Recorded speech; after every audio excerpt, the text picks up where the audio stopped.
Unlike the other panelists here, I'm not an expert in mental health. I'm not an expert in Buddhism. What I have to tell you are my personal story, snippets of my personal story.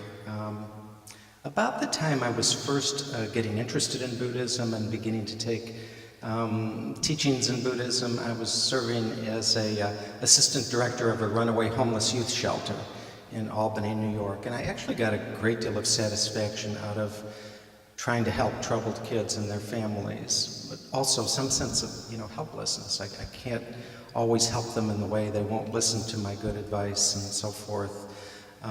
Sometimes they did, sometimes they didn't. But I was really struck by the commonality between a kind of Buddhist approach to people and best practices in social work. It seemed like there was a real clear sense that you treat people with compassion, with respect, and I think part of what I really understood and picked up is the idea of journey. In Buddhism, we often call it a path, but a sense that everyone is on a path. They're not necessarily going to be where you want them to be or where you think they should be, and that everybody's path is unique and individual. And certainly that sense of journey was to become more important for me as I went through my own life trauma. In 1990, I had the good fortune to marry a woman I'd adored for years, had met in the 7th grade, and she ultimately said, "Yeah, Dave, I kind of like you too." Her name is Linda, a huge important part of this story. I think the important thing maybe is to maybe look at this from a family member's perspective. Linda was actually the first person to help me understand after we were married that my brother Ted wasn't just a little different, just wasn't eccentric, but that there was actual mental illness there. We consulted with a psychiatrist. We asked for, help and how we could help Ted, but Ted had by this time isolated himself out in the woods in Montana. He basically had cut off from us about the time I was married. He'd cut off from our parents some years before. So again, there was this sense of helplessness. I'd like to help my brother, but I don't know how. But in some ways, the family is the last to know. It was about 5 years later that Linda came to me and said, "David, do you think any possibility, don't get angry at me, but do you think any possibility that your brother could be this Unabomber that everybody is talking about?" And my first reaction was absolutely no way. I mean, Ted had never been violent. I never remembered him being violent. Sure, he's mentally ill, but you got to understand, most people with mental illness are not at all violent, no more violent than the rest of us. And I was actually a little offended, but as time went on and Linda was persistent, and ultimately the Unabomber's manifesto was published in the Washington Post, and I read it, and all of a sudden I got this horrible chill and began to feel, my gosh, this sounds like my brother's voice. And in those early days, I still thought it was only a slim possibility, but I'd sort of opened the door a crack and was beginning to understand that it might be real. As we studied, as we investigated, the time went on, and at one point I remember lying in bed with my wife and saying, "Hon, I think it might be a 50-50 chance." And this was really the first time I'd acknowledged to Linda. Linda, ironically, had never met Ted, so it was kind of like I was the sort of reality check for her suspicions, and ultimately we got to the point where we felt we were facing a choice. And if you think about it, it was an extraordinarily dramatic choice. It seemed like a no-win situation. Whatever choice we made could lead to somebody dying. If we did nothing and my brother was indeed the Unabomber, some other person, innocent person, might die.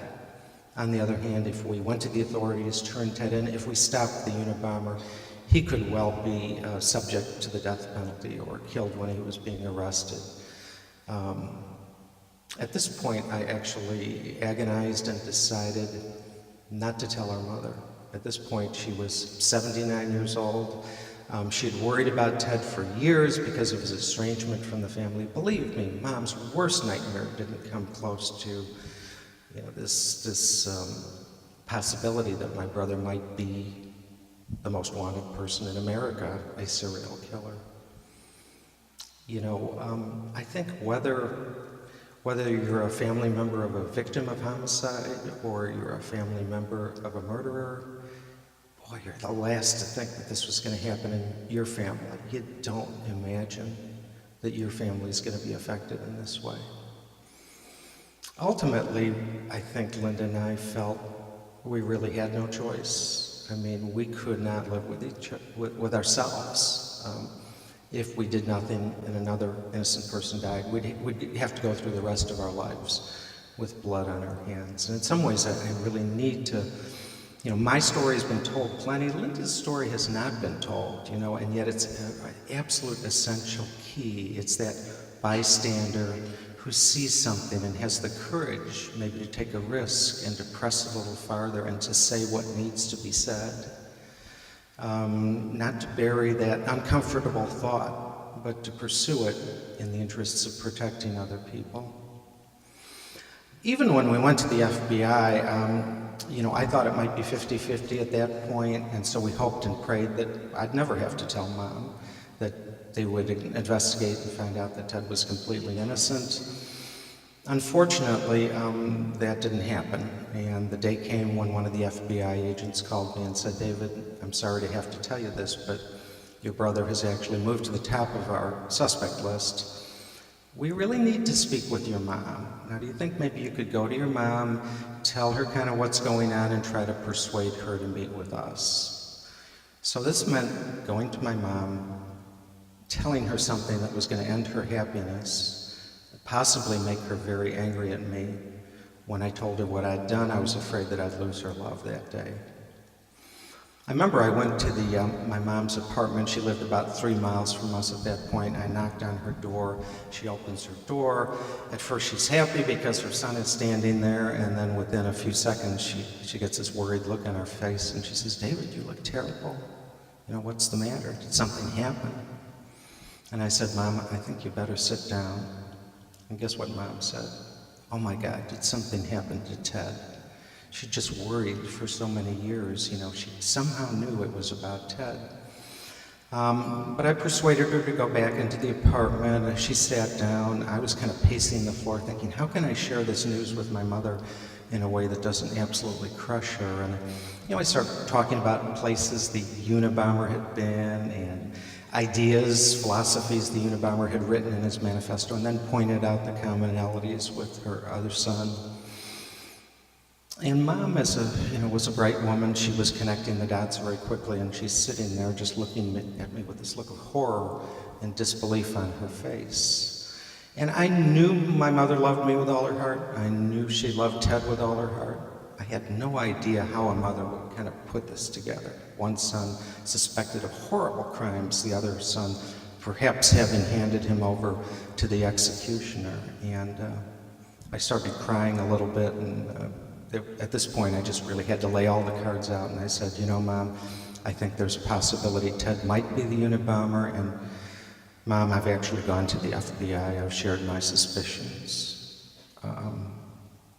Let's hope I'm completely wrong, but Ted is currently under investigation. I lost Mom about 1.5 years ago, but this is the memory of my mother that I'll always carry with me till my dying day. At that point, she was quiet for a moment. There was kind of like a stunned silence. And then she got up out of her chair. She was a very short little woman, under 5 feet tall. I'm a little over 6 feet tall. And without saying a word, she just walked up to me. She reached her arms up around my neck. She pulled me down, and she put a kiss on my cheek. It's like a mother's blessing. And the first thing she said was, David, I can't imagine what you've been going through, what you've been struggling with. It had to have been the worst day of her life, and here she is, concerned about my feelings. And the next thing she said was the most comforting thing I could have heard. She said, David, I know that you love Ted. I know that you wouldn't have done this unless you truly felt that you had to. And in that moment, I realized I hadn't lost Mom's love, that Linda, Mom, and I would be in this, face this ordeal together.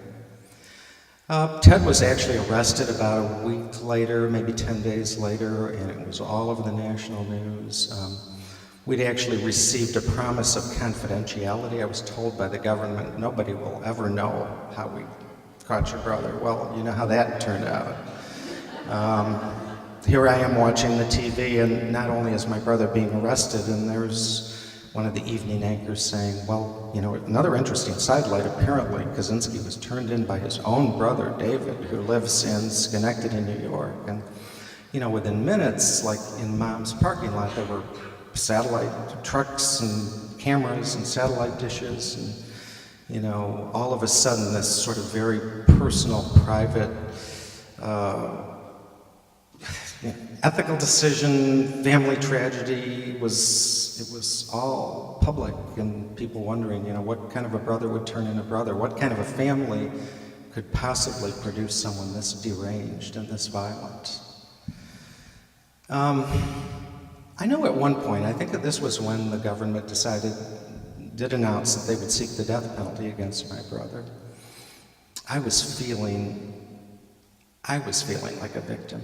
Now, nobody had hurt me. Nobody had hurt any of my loved ones. But I felt, look, I did this difficult thing, and here's how I'm repaid. They break a promise to me. When government and I were working together, it was to save lives. But now that the government wants to kill someone, we're on different sides. I don't want my brother to die. And I think, you know, I would come home from work and I would rant and be angry, and I felt, you know, this sort of despair and anger and felt like a victim. And, you know, at one point, Linda just heard a little bit too much of it. And she said, David, you know, if you think this is about you, you got another thing coming. You know, this is sure, you know, this is really awful stuff, but there are real victims out there. There are people who've been maimed, there are people who've been killed, there are families that will never, ever be the same. And I said, oh, but my pain is different. I have guilt on top of all of that. And, you know, maybe you can imagine the rest of the conversation, but it kind of ended like with me thinking, maybe I need to reframe this. And the next morning, Linda and I have been Buddhist. We do a morning meditation. When we went into our meditation room in the morning, I saw that she had put up 3 candles on the altar.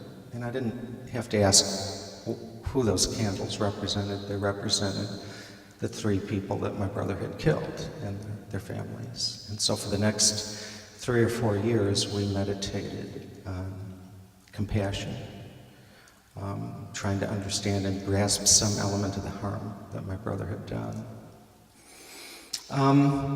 My brother was lucky. Unlike a lot of people who commit serious crimes, my brother had great attorneys.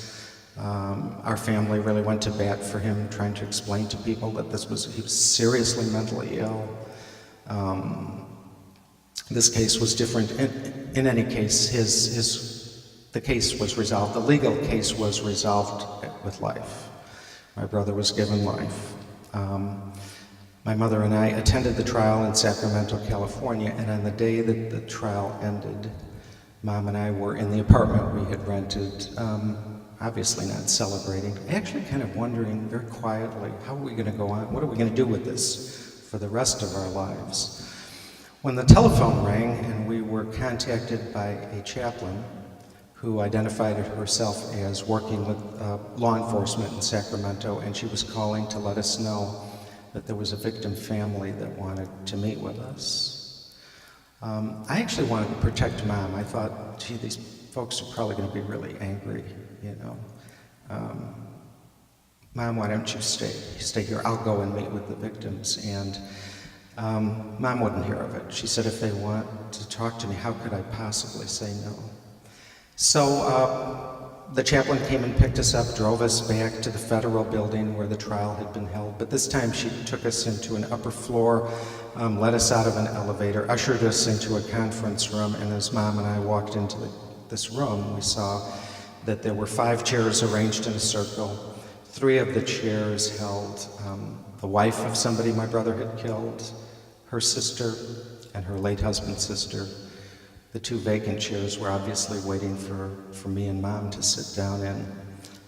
You know, as we walked in, there was only one thing we could be saying, which is, we're sorry, we're so sorry. I saw a tear trickling down Mom's face. And As we sat down, I was kind of almost prepared, for a blast of anger, hostility. I really didn't know why they wanted to see us. And the widow spoke for the family. The first thing she said was that they had talked about this during the trial. They had decided that if there was ever an opportunity to do it in person, they wanted to thank us for turning in Ted. So they hadn't called us there to yell at us. They called us there to thank us. And that seemed to me, under the circumstances, extraordinarily moving and graceful. She said she couldn't imagine what it would be like to turn in a family member in a death penalty case. And I'm thinking, I can't imagine what it would be like to lose my spouse to some maniac's bomb. We actually ended up hugging, crying all together. It's like for all the therapy I'd received, and I'd received plenty over these times, the counseling and the friendship and the hugging from friends and neighbors, nothing was more meaningful for me than this opportunity to meet with a family of victims. And I think for me what was so meaningful about it is that it had a promise, if not a promise, like a suggestion that maybe healing could begin. If these two families could talk to each other, if they could be decent, if they could recognize each other's pain, maybe the world could be healed. The world, so many worlds blown about by my brother, could begin to brought together. Mom was remember, she's Ted Kaczynski's mother, and she had something that she needed to say, and it probably wasn't the right time and place if you think about it. But what she said was, I want you to understand, my son isn't an evil person. He's very, very sick. He's not a monster. He's just really mentally ill. And she started talking about schizophrenia, and I happened to be looking into the faces of the three women, and I realized they didn't like what they were hearing. It was like Mom was trying to tell them something. What they heard was somebody making excuses. And I almost wished there was some way I could gesture to my mom to get her to change the subject, but she kept going on, and at one point she really did cross a line. She said, it really isn't my son that we should blame, it's his illness. And the widow at that point just blurted out, she said, he knew what he was doing. And all of a sudden, it was like the room was frozen in silence. Like we'd felt so close to this family, and now put Ted in the mix, and it's like the Grand Canyon is between us. And I'm thinking maybe we tried too much. Maybe it was too soon. Maybe we just needed to leave and somehow do it gracefully. At that point, I saw Mom just sort of scrunch up almost into a ball, like almost trying to hide right in the middle of the room. And looking down at her shoes, she said, I really wish you had killed me instead of your husband. I think that was the truth. If Mom could have laid down her life to erase any of this pain, she would have done so. But when she said that, I happened to be looking at the widow's face, and I saw some of the hardness melt, and some tears begin to well up. She had children too. She could identify with Mom as a mother to a mother, and she said, oh, Mrs. Kaczynski. She got up out of her chair, she knelt right down in front of my mom, put her hand up on Mom's shoulder and said, oh, Mrs. Kaczynski, none of this is your fault. You're not to blame. Don't ever, ever think that we blame you for this. It was really, in some ways, it was the most memorable thing that happened for me, because I saw a human being in pain trying to comfort another human being in pain. It was like there was some possibility that this practice of compassion could actually transform everything, None of our lives will be the same. Our journeys were changed. This community will never be the same. Clearly, people directly impacted and their families will never be the same.